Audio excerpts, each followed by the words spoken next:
Bueno, buenas tardes. ¿Me pueden escuchar bien? Bien, Buenas bueno. tardes, sí se escucha. Sí, se escucha bien. Buenas tardes. ¿Qué tal? Buenas tardes. Bueno, dos cuestiones antes de empezar. La primera es que la clase de repaso maratón que se iba a hacer el martes no se va a hacer. O sea que eso que está en el cronograma no se va a hacer. Se va a pasar al miércoles y después les vamos a confirmar el horario, después va a ser entre mañana y pasado. La idea es que va a ser presencial y se va a grabar en simultáneo. O sea, la idea es ver si se puede. No es ver, se va a hacer, la vamos a dar presencial y se va a grabar también, pero va a haber un formato para que se pueda ver en paralelo, digamos, lo que sería el streaming, ¿no? Bueno, eso es lo que se va a hacer. Por eso, a ver, la idea es que no vamos en estos días vamos a definir la hora porque tiene que ver con la cuestión de la cámara, la disponibilidad del aula, bueno, varias cosas que tenemos que terminar de armar, pero ni bien ya las tengamos, las subimos. Esto es, el que pueda ir es mucho mejor y va a ser presencial. El que no pueda y en ese horario no pueda, va a quedar grabada. Y el que pueda estar en su casa mirándolo, lo va a ver. O sea, esa es la idea de hacer el repaso al parcial en este formato. La segunda cuestión es que nosotros vamos a habilitar, posiblemente el mismo martes, o sea, no se va a hacer el repaso el martes, pero el martes vamos a habilitar un espacio dentro del aula para hacer preguntas puntuales, bien puntuales, en relación a lo que ustedes tengan sus dudas, ¿bien? ¿Cuál es la idea? Que el miércoles, cuando tengamos el repaso, recuperemos esas preguntas, ¿bien? Y las resolvamos. Junto con lo del foro que ya se subió, mañana va a haber 2 o 3 actividades más de ese foro, de otro, perdón, sobre los temas que todavía no estaban en el foro, de las unidades que no se había hecho ninguna pregunta. Vamos a hacer otro breve.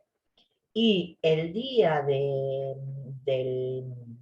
la maratón de repaso, vamos a resolver lo que se planteó en los foros y vamos a resolver las preguntas que ustedes formulen durante el martes. ¿Bien? O sea que esa sería la idea, resolver los foros y resolver las preguntas que ustedes planteen. En relación a las preguntas concretas, bien concisas. O sea, no entendí la lectura de tal. No, porque eso no es una pregunta. ¿Está claro? Una pregunta es sobre la lectura de X, mi duda es sobre este punto o sobre si quiso decir esto. O sea, si es sobre una lectura, identificar la lectura y decir cuál es, ¿bien? Pero ahí no entendí nada de esa lectura y no es eso. ¿Está claro? Entonces, sí, preguntas puntuales sobre las lecturas. Eso todo lo que a ustedes les parezca conveniente, que realmente dé cuenta de lo que se dio. Esto es, de lo que se dio en las clases presenciales, de lo que está subido en el aula en distintas clases. O sea, el material siempre ha estado y está hace varias semanas, por otro lado. Por lo tanto, la idea es trabajar sobre lo que está ahí, ¿ya?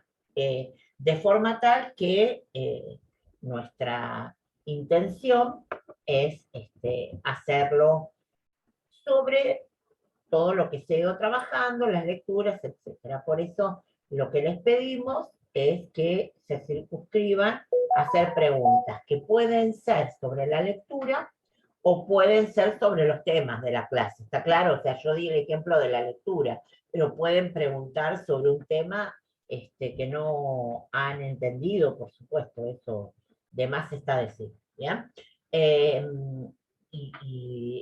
Para eso van a tener un espacio que vamos a poner ahí preguntas para la maratón de repaso, bien, va a decir algo parecido a eso, entonces ustedes van a poder ir haciendo ahí las preguntas. Y las vamos a resolver el día del repaso general, ¿ya? Que como les digo, va a ser presencial, por lo tanto van a tener posibilidades de también en el presencial formular las preguntas que ustedes se les ocurran ahí, ¿bien? Pero sobre lo que se hizo, foros y preguntas también las vamos a resolver. O sea, la idea es que tratemos de trabajar sobre todo lo que ustedes puedan hacer. O las preguntas, o los foros, sobre cualquiera de los dos ámbitos. Bien, algunas otras definiciones las iremos concretando a propósito de los avisos, ¿bien? O sea, si hay alguna otra cuestión, presten atención al aula, a los avisos que se den en el aula, como para poder saber cómo sigue. Bueno, no me han dado el host, así que no puedo compartir el PowerPoint, pero yo voy a dar un esquema general y después les rearmo el PowerPoint y se lo subo, ¿no? Más tarde, o sea, cuando terminemos, se los voy a compartir. La unidad que nos toca hoy, que es la última, es en realidad ya el final de nuestro camino de contenidos, es la unidad que se denomina la transición democrática post-autoritaria. Bueno, acá tenemos varias cuestiones para ver, ¿no? Una tiene que ser con la idea de que estamos hablando sobre transición, que es una de las cuestiones que vamos a trabajar, y la otra es, obviamente, sobre la cuestión del proceso de reorganización nacional, que es la última de las dictaduras militares que tuvimos en nuestro país. Justamente el primer tema se titula La instalación del Estado burocrático autoritario a través del proceso de reorganización nacional, que es el nombre completo que se dieron a sí mismos para tomar el poder. El proceso llega al poder en 1976, en marzo de 1976. Ese proceso de reorganización nacional es el que procede a derrocar a quien era la presidente a cargo, María Estela Martínez de Perón, que había asumido la presidencia luego del fallecimiento de quien era el presidente, que era Juan Domingo Perón, en su tercera presidencia. María Estela Martínez de Perón había asumido en esa oportunidad como vicepresidente, y luego del fallecimiento de Juan Perón, ella asume la presidencia. Es sobre, con respecto a ese gobierno en particular, que los comandantes en jefe de las tres Fuerzas Armadas definen tomar el poder. A partir de allí se inicia la última de las dictaduras militares en nuestro país. Para ello, ustedes tienen acá estoy viendo el aula virtual, tienen desde una clase general sobre este tema, que viene a ser también algo de lo que obviamente vamos a ver ahora. Hay dos lecturas sobre las que vamos a hablar hoy, que son la de Gargarella y la de Nino. Luego tienen un video sobre las características del ingreso a la universidad, y tienen, por supuesto, las guías de lectura sobre, en general, de Francisco y de Fabián, y también tienen unos documentos en relación al proceso. Entre esos documentos, lo que ustedes tienen son los documentos iniciales del proceso de reorganización, que en general a nosotros nos importa marcar algunas cuestiones que tienen que ver con el discurso militar de la justificación o de las causales que señalan para tomar el poder, ¿no? Bueno, por ejemplo, los 3 comandantes en la primera de las actas del proceso hablan de que han decidido hacerse cargo del gobierno de la República y que van a cumplir los objetivos básicos y el estatuto para el proceso de reorganización nacional y la Constitución argentina. En ese plano hay un pie de igualdad entre la dictadura anterior, la que generalmente se conoce bajo el nombre que ellos se dieron de Revolución Argentina, y en esa Revolución Argentina aparece por primera vez una característica que no estaba en los anteriores golpes de Estado. En los anteriores, 30, 43, 55, son golpes que toman el poder, puntualmente el poder ejecutivo, o sea, derrocan al presidente y luego proceden a cerrar el poder legislativo, ¿no? De ahí en más no hay actividad parlamentaria. Ahora, ¿cuál es la diferencia con los otros dos que toman el poder en el 66 y en el 76? Bueno, en estos dos últimos, el procedimiento que he mencionado para los otros es exactamente igual, con una sumatoria, o dos, fundamental. La primera es el proceder a sacar a los miembros de la Corte Suprema de Justicia. O sea, acá hay un accionar que tiene que ver directamente con el desmantelamiento de los 3 poderes nacionales.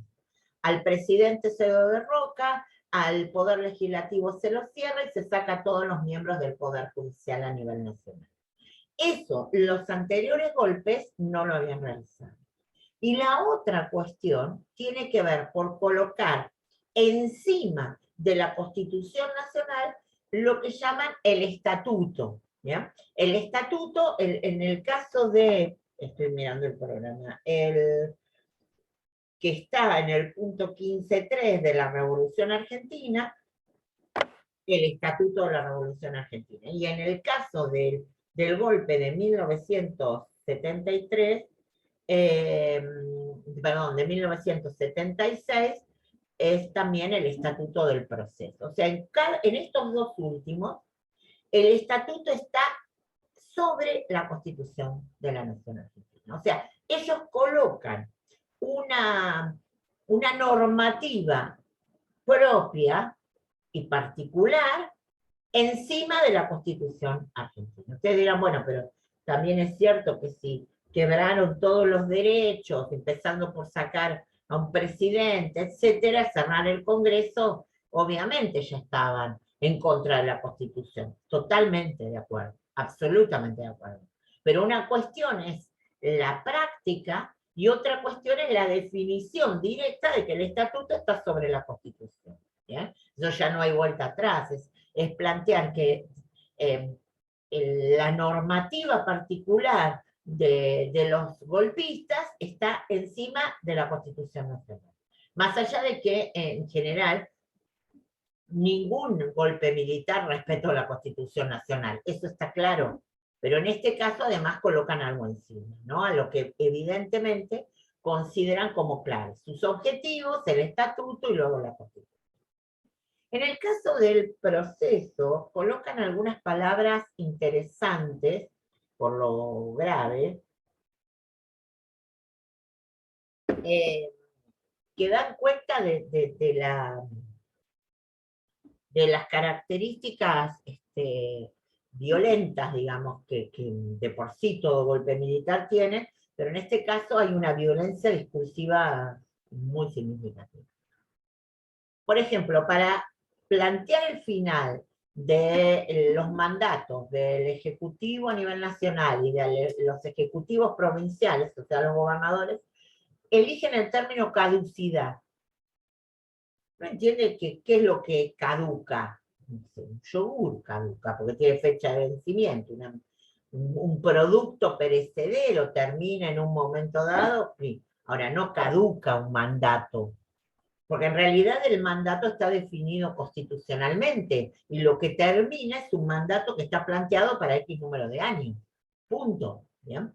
Pero para justificar ese caducó los mandatos. Listo, no importa los años que le restan, fin.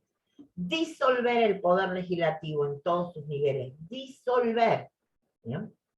Y la otra es remover a todos los miembros de la Corte Suprema de Justicia de la Nación, al Procurador General de la Nación y a todos los integrantes de los tribunales superiores provinciales.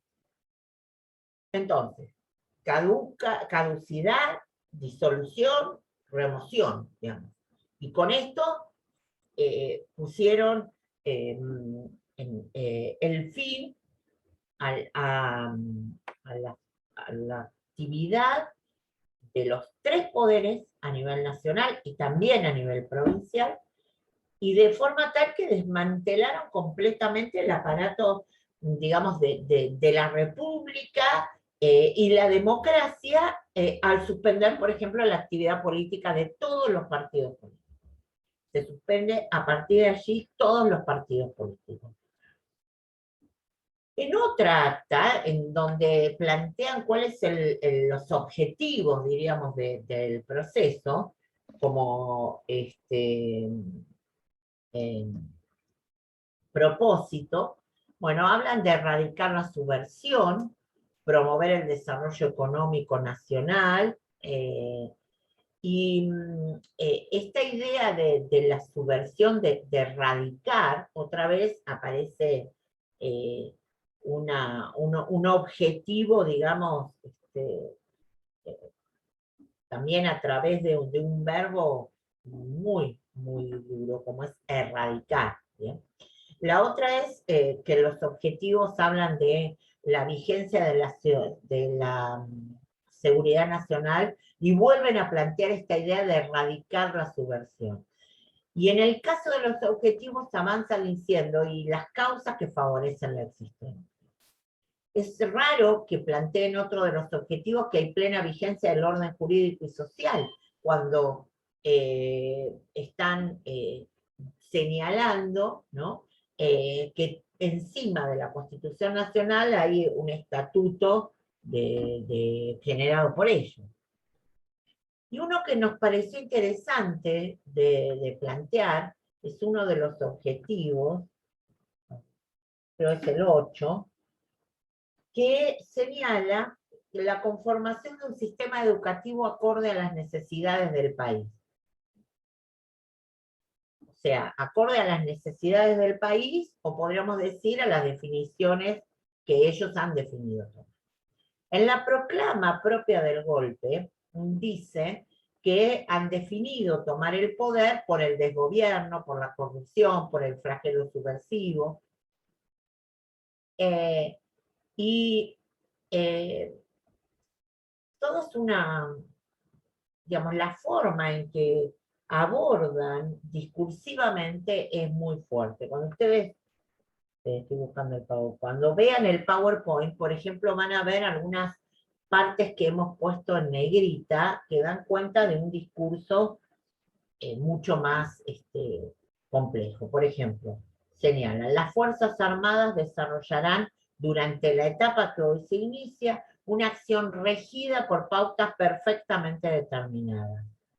Por medio del orden, del trabajo y de la observancia plena de los principios éticos y morales de la justicia, de la realización integral del hombre, de respeto a sus derechos y dignidad. Uno lee esto tantos años después, o algunas décadas después, cuando ya sabe qué pasó en ese tiempo. Que por lo tanto, si está hablando de la etapa regida por pautas perfectamente determinadas, es que entonces hubo un plan sistemático de erradicar la subversión, ¿no? Y en otro orden dicen, por ello, a la par que se continuará sin tregua combatiendo a la delincuencia subversiva, abierta o encubierta, se desterrará toda demagogia. Discursivamente son conceptos muy, muy fuertes, claramente violentos, que dan una idea cierta de la magnitud de las acciones que quienes han tomado el poder por lo pronto habían pensado. Ustedes ahí en el programa tienen una conceptualización que es muy importante que la tengan en cuenta, especialmente para esta época. Es el concepto torrorismo de Estado. Nosotros hemos tomado el concepto de terrorismo de Estado del Diccionario de Ciencias Políticas de Torcuato Di Tella. En ese diccionario se habla de la utilización sistemática de la violencia del aparato estatal con fines de intimidación a los adversarios o disidentes. Me han pasado el host, así que voy a poder compartir con ustedes. ¿Ven ahí lo de terrorismo de Estado? Háganme una señal a ver si ya lo pueden ver. ¿Sí? Gracias, chicas. Chicas digo porque las que vi son chicas.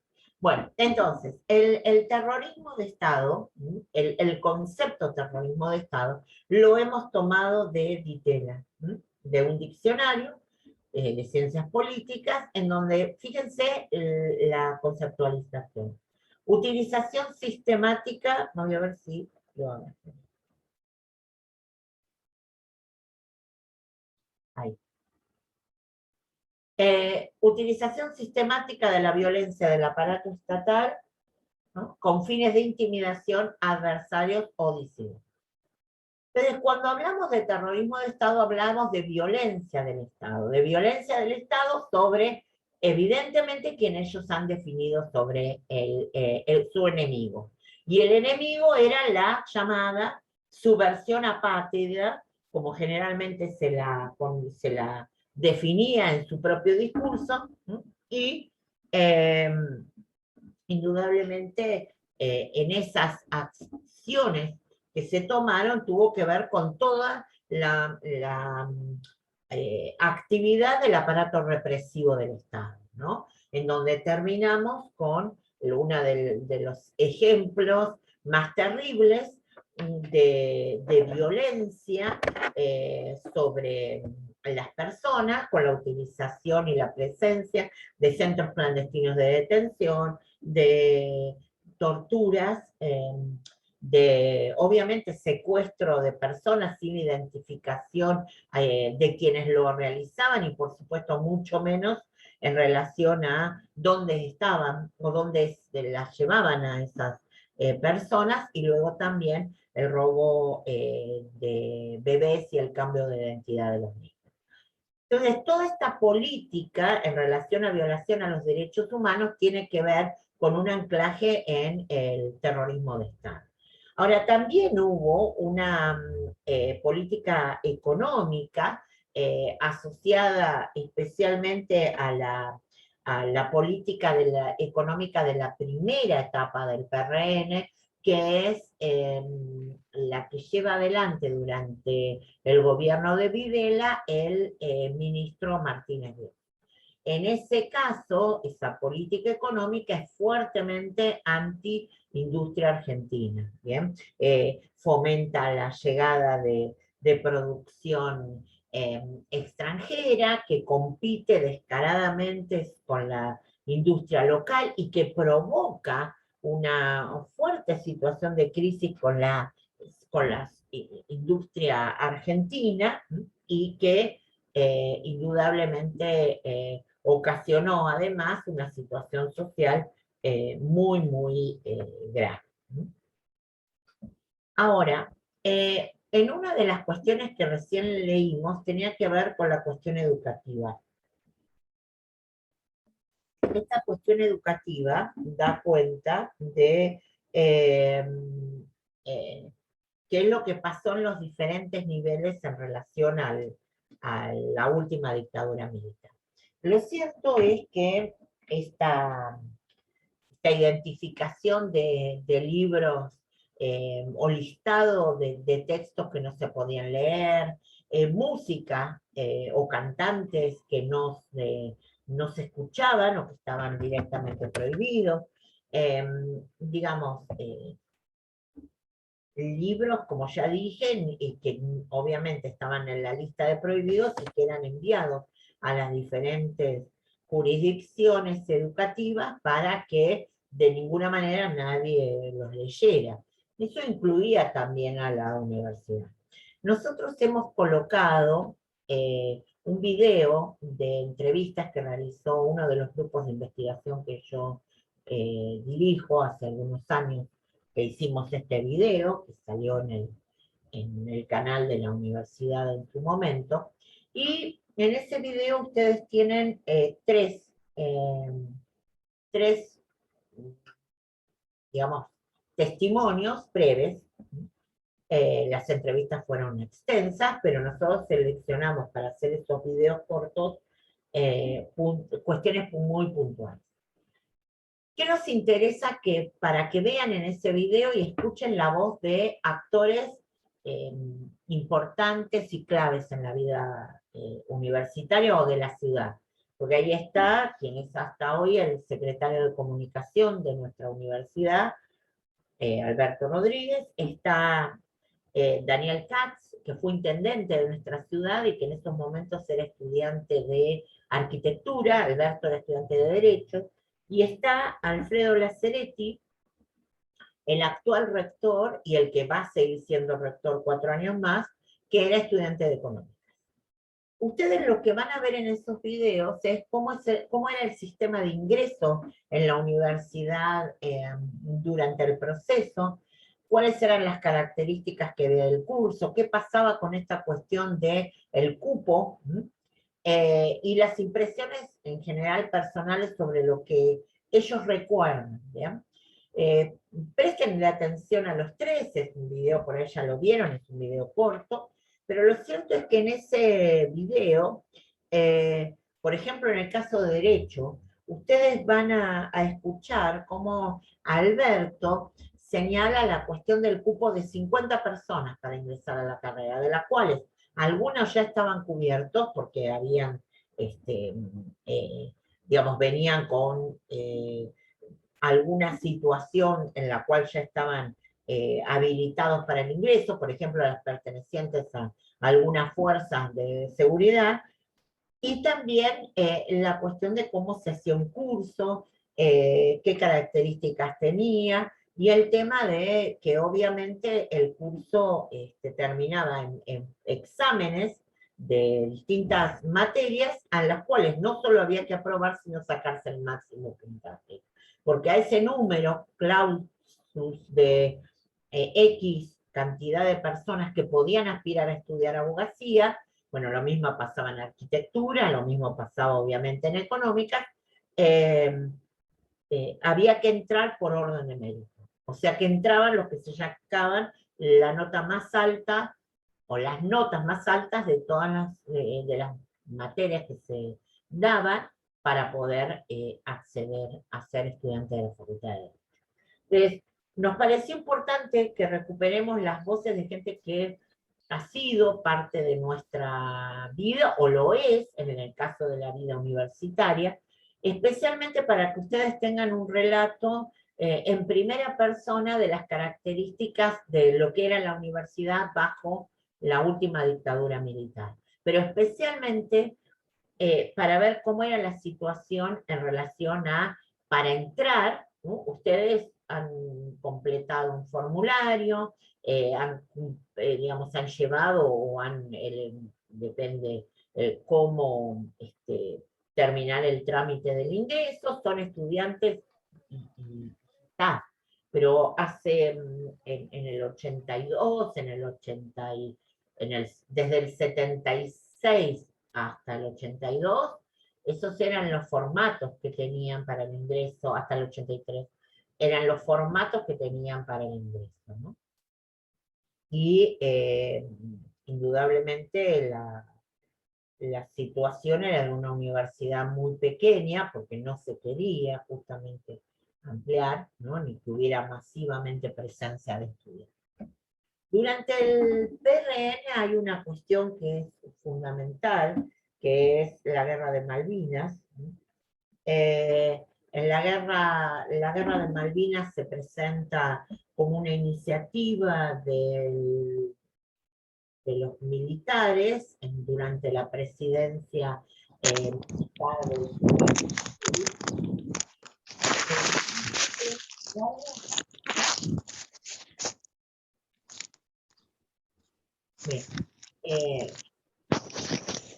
la energía durante 1982.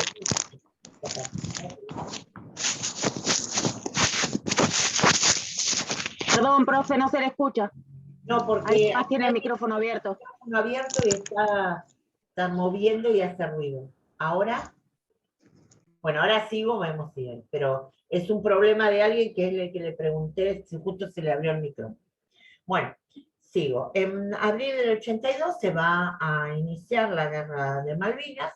Es una iniciativa del gobierno militar que en un punto da cuenta de una causa que realmente era y es significativa para nosotros, pero que obviamente es manipulada por la dictadura, ¿no? En el sentido de, bueno, todo lo que genera la situación de ir a una guerra, utilizando no solo obviamente a los militares de carrera, sino especialmente a todo el segmento de conscriptos. Pensemos que en esa época existía la conscripción obligatoria y por lo tanto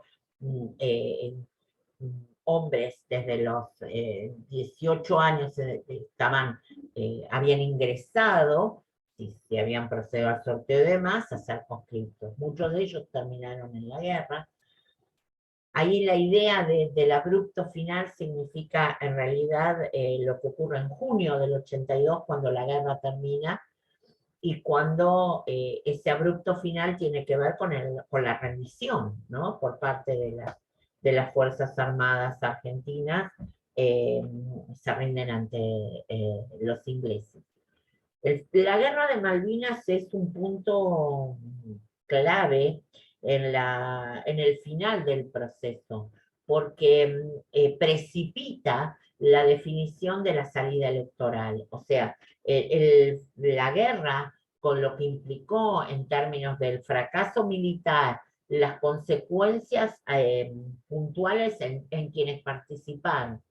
Y básicamente lo que generó incluso en la población, ¿bien? Que había entrado en la cuestión de la guerra como si fuera realmente un hecho absolutamente digno de ser apoyado, y en definitiva queda en evidencia toda la improvisación que generó llevar a esa guerra, pero claro, lo que no fue de ninguna manera improvisada fue lo que pasó con la gente que fue a la guerra, que murió en ella, o la que volvió indudablemente en muy pésimas condiciones.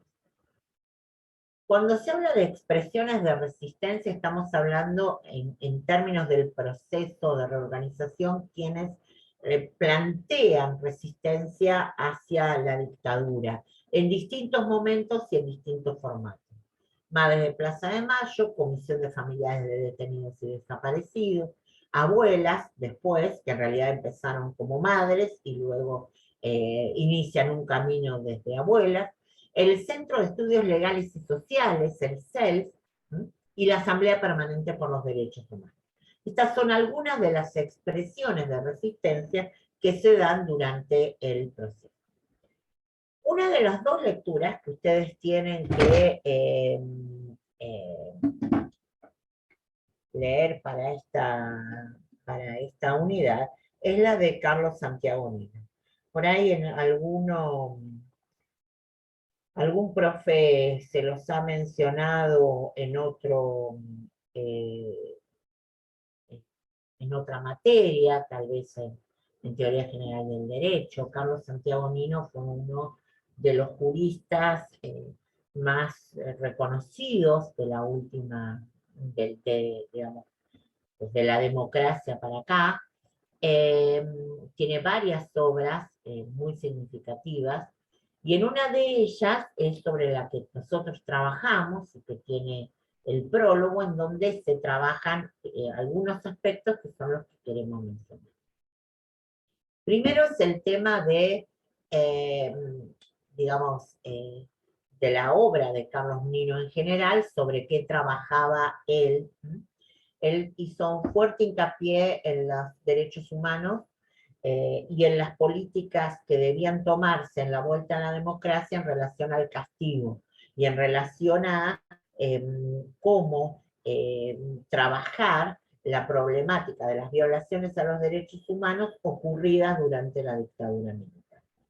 El otro tema que le preocupaba a Nino era la modernización del sistema político. A Nino le interesaba profundamente lograr que esta democracia que se había iniciado después de la salida de la última dictadura militar, debía permanecer, digamos. Ustedes piensen, a ver, estoy muy segura que la mayoría de ustedes, y por suerte, nació en democracia. La democracia vino para quedarse, por suerte, en 1983 en adelante. Y si bien hemos tenido muchísimas crisis de todo tipo y con consecuencias completamente distintas, lo cierto es que el sistema ha logrado permanecer. Y es la primera vez en la historia, de nuestra historia, ¿no?, que tenemos casi 40 años de vida democrática en continuado. Eso no lo tuvimos. No hubo en el siglo XX, por ejemplo, ninguna posibilidad de este tipo, salvo hasta que empezamos a fines del 20, a partir de 1983 en adelante. Por lo tanto, Nino, cuando plantea algunas de sus ideas, tiene a la vista la intencionalidad que la democracia permanezca. Pero a decir verdad, la experiencia que existía hasta ahora era de democracia, golpe, los golpes cada vez, y digamos, los golpes militares que tomaron el poder terminaron en los últimos casos en dos dictaduras, es mucho más la última, absolutamente terrible. Por lo tanto, la modernización del sistema político para mí no era como un horizonte que había que pensar para consolidar el sistema. Y en esa búsqueda de consolidar el sistema, la otra cuestión, que sigue siendo un tema que debería seguir ocupándonos y preocupándonos, es buscar consenso y acuerdos programáticos en quienes tienen el poder y en quienes están circunstancialmente en la oposición. Frente a la violación a los derechos humanos por parte del proceso, vamos a aclarar que hacia el final, luego de la finalización de la Guerra de Malvinas, Galtieri, el que había impulsado toda esta cuestión, renuncia y asume quien va a terminar constituyéndose en el último presidente del gobierno militar, que es, ay, se me fue el nombre, bueno, Galtieri Vignone.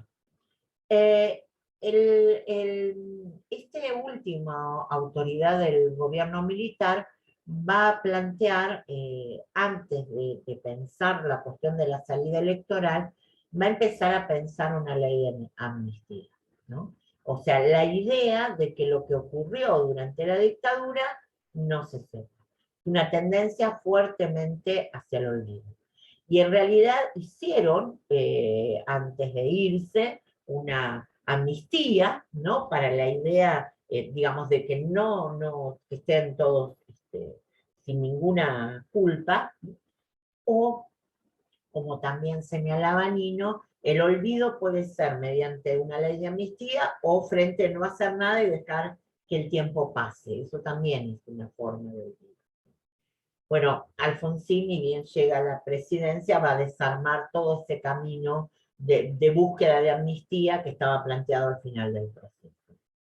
Y en función de eso viene una etapa que tiene que ver con el procesamiento de todos los que resulten, que puedan resultar implicados, y obviamente la condena. Estas eran las alternativas: el olvido, el procesamiento y, en relación a ello, la condena. ¿Cuáles fueron las acciones iniciales que se tomaron en términos de política de derechos humanos? ¿Bien? Y en esto estoy yendo justamente sobre el contenido, estoy mirando el contenido del programa, ¿no? Bueno, acá, fíjense, Alfonsín asume el 10 de diciembre del 83. 2 días después, promulgó la derogación ante el Congreso de la ley de autoamnistía, o la de amnistía, que había hecho el proceso para lograr la total impunidad en la búsqueda de ese olvido que habíamos dicho de los responsables de la represión. Luego está el inicio del procesamiento, o sea, las etapas que hemos visto, decretos 157 y 158. Luego la creación de la CONADEP. Todo esto es ahí en forma seguida, fíjense, CONADEP, Comisión Nacional de la Desaparición de Personas, 15 del 12 de 1983. Y por medio de un decreto le asigna a esa comisión, que está integrada por gente que viene de muy distintos lados, o sea, no son juristas ni abogados completamente todos. La preside Ernesto Sábato, la integran desde periodistas, economistas, o sea, gente que provenía de distintos ámbitos, ¿no? ¿Y cuál era la función de la CONADEP? La función de la CONADEP era recibir denuncias, ¿bien?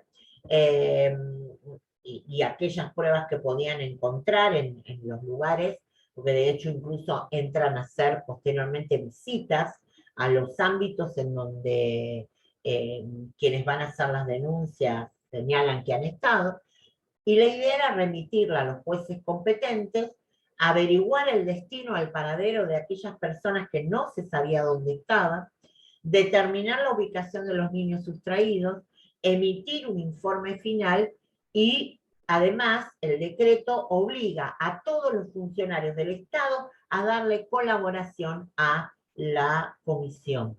¿Bien?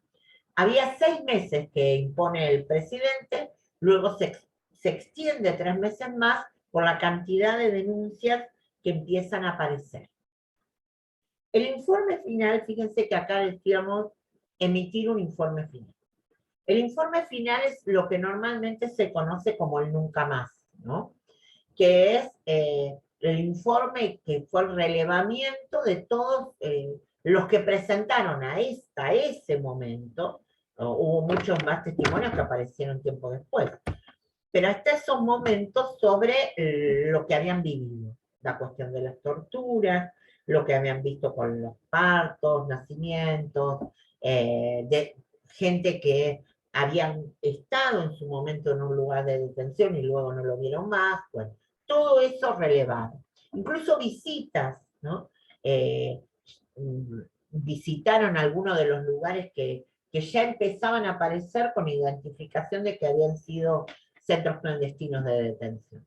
Bien, a partir de todo eso se logró la reconstrucción, como pusimos ahí, del modus operandi del terrorismo de Estado, el relevamiento inicial de la infraestructura. Cuando hablo de relevamiento inicial de la infraestructura, estamos viendo inicialmente los lugares que habían sido centros clandestinos de detención.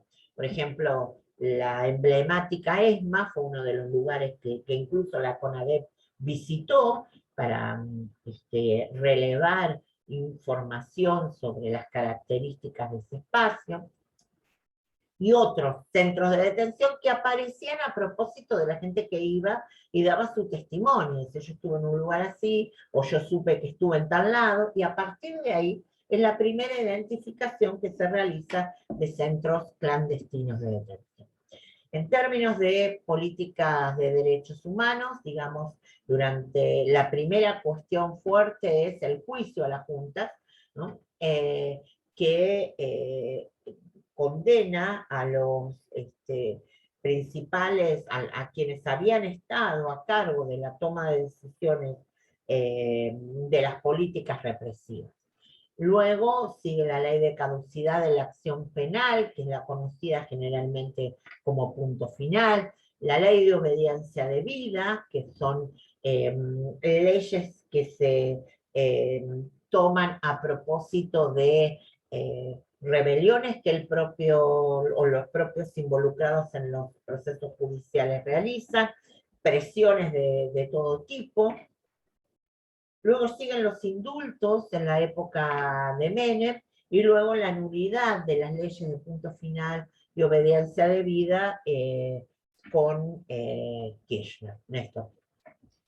La otra lectura que tenemos que ver es la de Gargarella, ¿no? En relación a uno de los hitos claves del proceso transicional democrático, que es la reforma constitucional de 1994, que da lugar a la Constitución que hoy tenemos en vigencia. Esa Constitución se da en un proceso de reforma que se inicia primero con un acuerdo político, ¿no? El acuerdo político del denominado Pacto de Olivos, que se da entre Raúl Alfonsín, principal líder de la oposición, luego de terminada su presidencia, y Carlos Menem, que es el presidente en ejercicio en esos momentos. La idea de la reforma era, digamos, cada uno de ellos, y es lo que plantea también, que los identificaban a los distintos sectores políticos, bueno, tenían ideas fuertes sobre qué era necesario, qué era lo que se debía hacer, ¿no? Para Gargarella, esta reforma es una oportunidad perdida, porque, digamos, él dice, bueno, se terminan siendo en función de las iniciativas básicamente políticas de los principales partidos, partidos políticos que logran perdón, representatividad en la Convención Constituyente, pero Gargalera dice, bueno, se podría haber hecho otra cosa. Pero bueno, a ver, el poder haber hecho es una posibilidad que se puede pensar para cualquier cuestión. La idea de reformar la Constitución tenía algunos hitos que por lo menos especialmente los partidos mayoritarios, consideraban que eran claves, ¿no? Por ejemplo, la introducción del jefe de gabinete como figura central dentro del Poder Ejecutivo, la adopción de un Consejo de la Magistratura, que era clave y sigue siéndolo, obviamente, para el Poder Judicial y lo que tiene que ver con la elección de autoridades, y el tercer senador por provincia, ¿bien? Porque hasta esos momentos eran dos, ¿bien? La otra cuestión que plantea Gargarella tiene que ver con los derechos humanos. Y la idea es, como este autor señala, que dicho sea de paso, mañana viene a presentar una obra en la facultad, ¿bien? En nuestra facultad. Si pueden, no sé si todavía habrá lugar, porque con la cuestión de mantener distancia y demás, pero si no se va a transmitir también en directo. Porque digo esto porque justo no va a trabajar sobre este tema, pero es un autor muy conocido y también muy, digamos, alguien que en general define posturas marcadas y lo realiza en general en artículos, por ejemplo, en la prensa, por eso es uno la prensa escrita, por eso es uno de los juristas reconocidos fuera del ámbito exclusivamente, digamos, que atañe al derecho, ¿no? Gargarella es alguien que está en el contexto de los investigadores de las ciencias sociales en general. Bueno, este autor señala que hubo, a propósito de la Constitución del 94, una incorporación masiva de nuevos derechos. Para el autor hay ciertas tensiones en relación a ello, porque de pronto hay esas incorporaciones tensan sobre otros ya vigentes. Bueno, pero tienen la lectura, o sea que la idea es que identifiquen estos puntos centrales, ¿no? Como para que después ustedes la puedan completar. La otra cuestión es que es clave, la transferencia de poder a los tribunales internacionales, a cargo de la custodia de tales derechos. Él cita expresamente, cierto, la Corte Interamericana de Derechos Humanos, pero la idea es que los derechos humanos y los tratados, los tratados internacionales de derechos humanos se dan en rango constitucional, y eso es algo muy importante, ¿no? Y la idea de que si hay alguna problemática en relación a los derechos humanos, hay una instancia que supere las autoridades locales, digamos, y que puedan ir directamente a tribunales internacionales. Está claro que estos aportes que se dieron a propósito de los derechos humanos en la Constitución del 94 tienen mucho que ver con todo el proceso previo que se vivió durante la dictadura, ¿no? Ahora, ¿qué pasa con el pacto inicial que dio origen a la reforma, que es este llamado Pacto de Olivos? Para Gargarella, el pacto o el acordar ciertos lineamientos le puso límites a hacer una reforma, que podría haber incluido otras cuestiones, ¿no? Y que como se definieron que esas iban a ser las cuestiones claves que se iban a trabajar, no se abrió la posibilidad de ampliar, digamos, o generar nuevos alcances en el proceso de la reforma. Pero sin embargo, Gargarella rescata algunos cambios relevantes, ¿no? La elección directa del presidente, la reelección presidencial. Recuerden que la reelección presidencial desde la Constitución del 53 no podía ser inmediata. Ese es el cambio que, por ejemplo, si ustedes recuerdan, se da en la Constitución del 49, ¿no? Y ahora también en la del 94. Elección directa del jefe de gobierno de la Ciudad de Buenos Aires, el tercer senador por la minoría, antes eran 2 por provincia, se lo llevaba digamos, el que ganaba, y la minoría no tenía representación, ahora sí. El jefe de gabinete, que ya lo mencionamos, Consejo de Magistratura, que ya lo mencionamos, y la cuestión de los decretos, o la presencia o la posibilidad de los decretos leyes para agilizar frente a alguna situación problemática que se plantee en el Poder Legislativo. En definitivo, a ver, ahora puedo leer la... No importa que apagaste la cámara, está todo bien. Méndez dice, se rompió toda clase de tratado por parte de Inglaterra y la ONU no intervino. No sé en qué parte, si me podés aclarar. Y en la otra, alguien que creo Verónica, dice, en los primeros años de democracia se tenía miedo al regreso al proceso totalmente. Los primeros años de democracia es toda la idea de que podía volver a presentarse un gobierno militar y otra vez las políticas represivas y demás. Absolutamente, digamos. ¿Cuál era la historia en nuestro país en relación a los problemas de la democracia? La llegada violenta de los gobiernos militares, ¿no? Y el último había sido el más violento de todos, el más terrible de todos. Por lo tanto, el miedo claramente está instalado, totalmente de acuerdo. Supongo que lo de tratado de Inglaterra, la ONU y demás debe ser por Malvinas, se me ocurre, ¿bien? La cuestión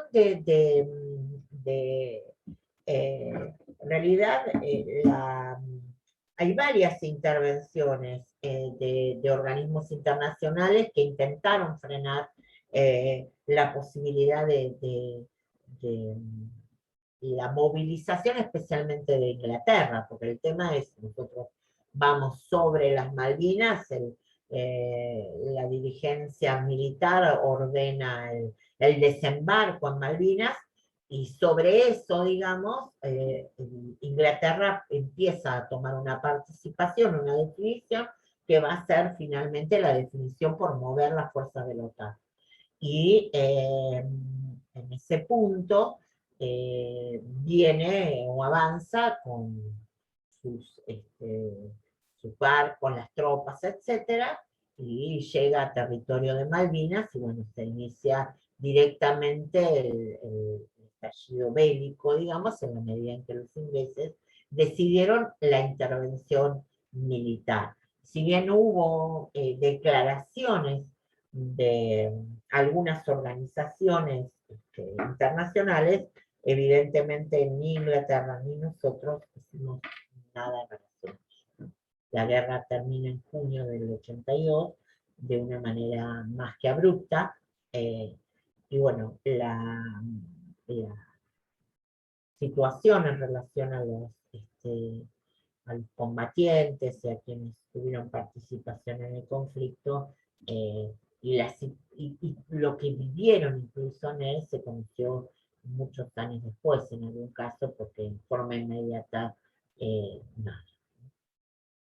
¿Por qué en cuanto a lo económico se decía tienen que volver los militares? Sí, por algunos dicen esto por el tema de la presencia masiva de productos externos, ¿no? Y que supuestamente favorecía la competitividad, porque ese era el lema, digamos, de favorecer la competencia, y supuestamente si había un ingreso masivo de productos que compitieran con la producción argentina, suponían que la competencia iban a bajar los precios, y lo que bajó o terminaron fue con la industria nacional, ¿no? Lo cual fue un golpe muy, muy fuerte. La otra es la toma de préstamos por parte de organismos internacionales para distintas acciones, como por ejemplo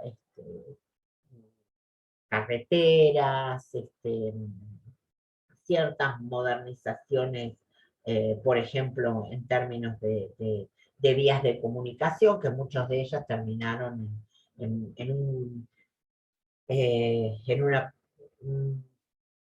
hechos de corrupción o de no terminación de obras, etcétera, ¿no? Que por ejemplo hay gran parte de esas, algunas que durante mucho tiempo estuvieron en Buenos Aires sin terminar, porque ya fueron proyectos abandonados, pero los dineros obviamente no fueron invertidos como corresponde. En función de esto, digamos, estas son como las líneas generales y más importantes que ustedes tienen que ver para esta unidad, ¿bien? Es una unidad que en definitiva, considerando otras, digamos, no, es bien muy concreta y no tiene tanta sucesión de temas como de pronto sí lo tiene la unidad 15, ¿no? Que tiene como varios, todo cortado, porque la 15 en realidad lo que da cuenta es de las interrupciones permanentes a la vida institucional, ¿no? Llegada de gobierno militar, breve democracia, golpe, y así sucesivamente. En cambio, la 16 tiene la última dictadura y todos los primeros años de democracia, ¿sí? Y en los ejes de la democracia tienen dos puntos claves. Uno es la política en relación a los derechos humanos, y la otra es la reforma del 94. Pero como estos temas ustedes incluso lo van a ver en otras materias, como derechos humanos, bueno, ni qué decir, Constitución 94 en la propia en derecho constitucional, nosotros lo que hacemos es un trabajo con las lecturas y una identificación, y nada más, ¿bien? Porque es tema que van a tener para materias enteras para dedicarse, ¿no? Una aclaración, porque en el programa habla en el punto 16.2, ¿no? Se habla del contenido interbloques, ¿no? Y la idea sería de qué está hablando cuando se habla de contenido interbloques. Bueno, eso está en alusión especialmente al tema del juicio a las juntas, digamos, a la definición por parte de la presidencia de Alfonsín como vimos, ¿no? Rápidamente en diciembre ya se tomaron definiciones, la CONADEP presentó ese informe Nunca Más, que en definitiva habilitó la posibilidad de iniciar el juicio, porque ahí estaban digamos, los testimonios de distintos hechos que habían ocurrido durante la dictadura. Entonces, ¿cuál es el contenido interbloque o a qué alude? Bueno, el juicio a las juntas que se realizó en nuestro país sigue siendo hoy un hecho emblemático en la historia de los derechos humanos a nivel mundial, que tiene que ver con el hecho de haber procedido a hacer una investigación sobre las causas de violación a los derechos humanos y llegar a realizar un juicio en donde se pusiera en evidencia frente a las cabezas de las juntas militares, de las distintos militares que tuvieron intervención ejecutiva en ese periodo, y que la única vez anterior que se había procedido a un juicio hacia quienes habían violado derechos humanos habían sido el llamado juicio de Nuremberg, que se hizo después de la caída del Tercer Reich y, digamos, se procedió a juzgar a los jerarcas nazis que alcanzaron a encontrar, digamos, ¿no? Entonces, y que además, en el caso de Nuremberg, y ustedes también lo van a ver en otras materias, por eso lo que nosotros hacemos es simplemente una identificación para que se tenga en cuenta. En Nuremberg fue un tribunal, además, digamos que lo organiza especialmente Estados Unidos y que tiene que ver con, en territorio alemán, pero bajo la presencia de quienes han ganado la guerra, ¿bien? Y es un juicio a los jerarcas que encontraron, porque obviamente había varios que se habían fugado, había otros que habían muerto en el conflicto, y se hace sobre ellos, ¿bien? Y se aplican distintos tipos de penas. Luego de esos juicios de Nuremberg, que son como emblemáticos en la... Ustedes piensen que el holocausto que tiene lugar durante el nazismo, tiene dos hitos fundamentales en la historia de los derechos humanos posteriormente. Una tiene que ver con Nuremberg y el juicio de Nuremberg, y la otra cuestión tiene que ver con la Declaración Universal de Derechos Humanos que se da en 1948, ¿no? O sea, cómo ese fenómeno generó una visión sobre la violación a los derechos humanos. Luego de ese momento, por eso hablamos de contenido interbloques, porque tiene que ver con un tema, ¿no?, que se vincula con la política internacional, digamos, por eso iría en otro punto también. ¿Cuál es? Que el único antecedente así fuerte al juicio a la Junta que se hace en la Argentina es este que acabo de mencionar. O sea, que es el más significativo, que se hace en colectivo. Cuando digo en colectivo es que se somete a juicio a varios actores involucrados. En Nuremberg se sometió, como lo señalé, a varios jerarcas nazis que lograron encontrar, ¿bien? Porque habían sido capturados. Luego, en términos así colectivos, es el juicio a las juntas en la Argentina.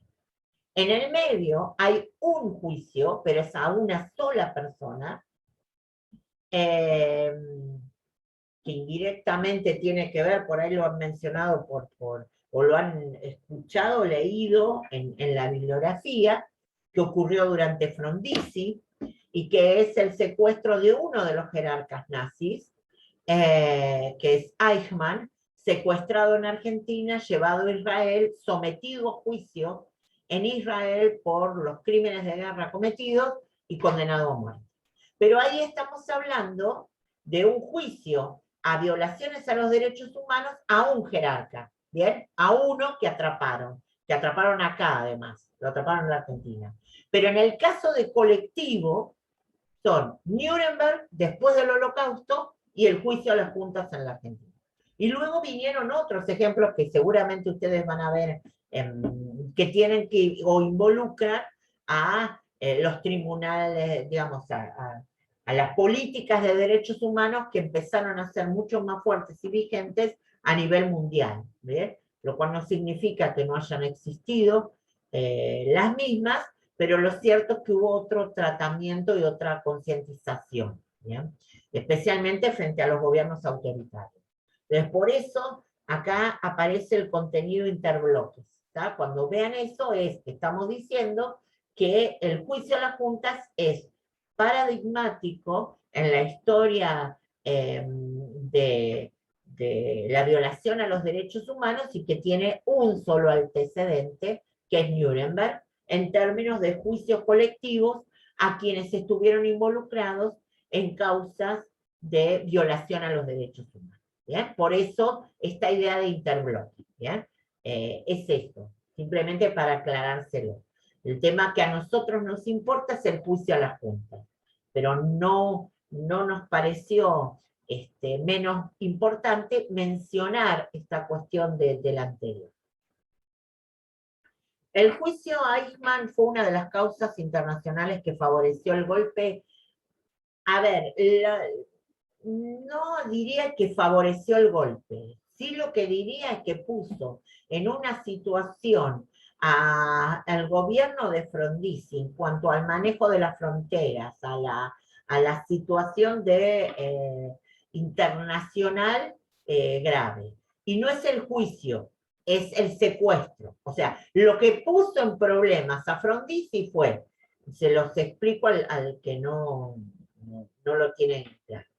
Acá estaba Eichmann, era un criminal de guerra nazi, vivía hace tiempo bajo otra identidad, viene un comando israelí, lo secuestra, lo lleva a Israel, porque no confiaba en que las autoridades argentinas se lo dieran voluntariamente y se lo extraditaran, y que tendieran a escaparse, o no se lo dieran, o dilataran el proceso, bueno, lo que fuera, lo secuestran, digamos, se lo llevan, lo secuestran, se lo llevan a Israel, comunican al mundo que han encontrado a Eichmann, que era uno de los más buscados, y que lo van a someter a juicio.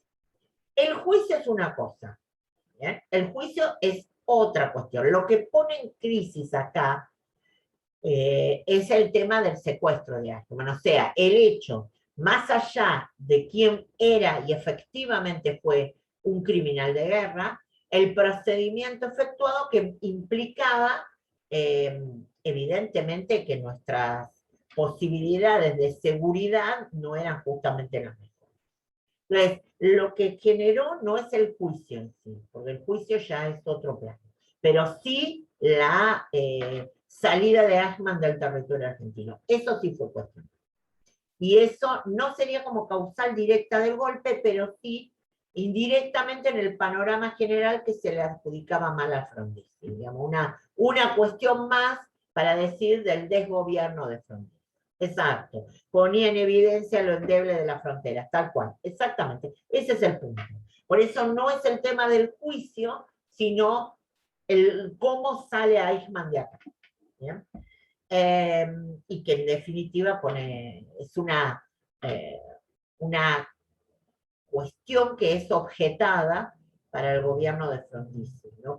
Especialmente por quienes señalan que estaba todo mal para nosotros en términos de política internacional, y esa es una más, además de otras que se le adjudicaban a Frondizi.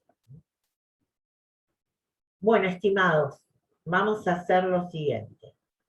Vamos a habilitar en estos días, primero la comunicación de cuándo va a ser efectivamente la maratón presencial, pero recuerden que va a ser grabada, transmitida en directo, así que de alguna manera ustedes van a acceder a eso. Ahí. La segunda es que vamos a habilitar durante el martes el espacio de preguntas, ¿bien? Que serán resueltas en la maratón, ¿bien? O sea que vamos a tomar lo de los foros, la maratón, etc. En la maratón, los foros y las preguntas. Mañana vamos a subir otro foro, el foro 2, con otras actividades que tienen que ver con las últimas, ¿no? Con esto que hemos visto en las últimas unidades. No me acuerdo cuál fue la última consigna del anterior. Bueno, retomaremos desde ahí, haremos otras consignas más cercanas a las unidades que restaban en ese momento ver. Por lo que tengo entendido, el miércoles pasado ustedes habían visto la unidad 14, por lo tanto, de la parte de la 14, la 15 y la 16 no tienen ninguna consigna en los foros todavía, ¿bien? Eso la van a tener mañana. Recuerden que los foros es voluntario, así que no se sientan en la obligación, pero sería conveniente que si no quieren responderla por lo que fuere, al menos lo intentaran hacer, si no quieren exponerse, colocarlo en el foro, al menos lo hagan por ustedes mismos, de forma tal que cuando llegue la resolución que vamos a hacer en la maratón, puedan ver qué es lo que pusieron y qué es efectivamente lo que correspondía, si vale o no vale. Entonces, si no se quieren exponer, digamos, haciendo una respuesta a la consigna planteada, está bien, es tu decisión y es respetable.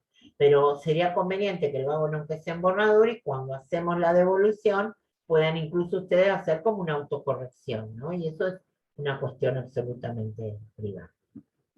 Bien. Dicho esto, y si no tienen alguna otra pregunta por el chat, nos vamos a mantener en el foro de mañana, el aviso de cuándo va a ser la maratón, el ítem donde van a poder hacer preguntas, y todo eso se resuelve en la maratón presencial, ¿bien? En donde además, obviamente, aquellos que puedan ir van a preguntar, y como la idea es hacerlo en Zoom, ¿no? Además de grabar, por ahí vamos a habilitar que se realicen por el chat y me vayan pasando las preguntas que aparecen, ¿bien? Vamos a ver cómo sale, todo junto y a la vez, pero bueno, ahí está la intención de que se pueda hacer, y básicamente que lo de la presencialidad del repaso, recuperando otra vez ese espacio, y también porque de pronto ahí pueden surgir preguntas en el momento que les sirven a todos, digamos, entonces esa es la idea, ¿no? Que fluya nuevamente en un espacio presencial. Fuera de eso, si nos vemos en la presencialidad, si nos vemos a través de una pantalla o como sea, o seguramente nos vamos a encontrar en el parcial, pero es una instancia en donde es nada rápido, digamos, el ingreso de ustedes, la entrega de nosotros del papel y ya. Bueno, les quiero agradecer en nombre de toda la cátedra haber cursado, tener la voluntad, muchos de ustedes, de asistir a estas clases. Sé que hay varios que no vienen por distintas razones y ya a esta altura tampoco me cuestiono si vienen pocos o si vienen muchos, ¿no? La pandemia nos ha pegado a todos de maneras diversas y es comprensible. Así que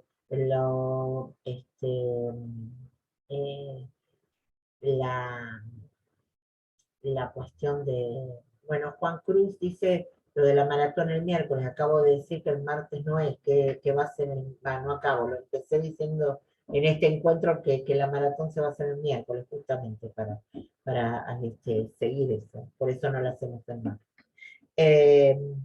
Y bueno, gracias por todo.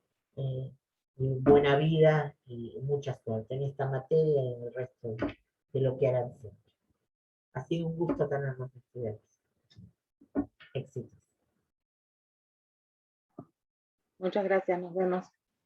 Chao, profe, gracias. Nos vemos, chicos.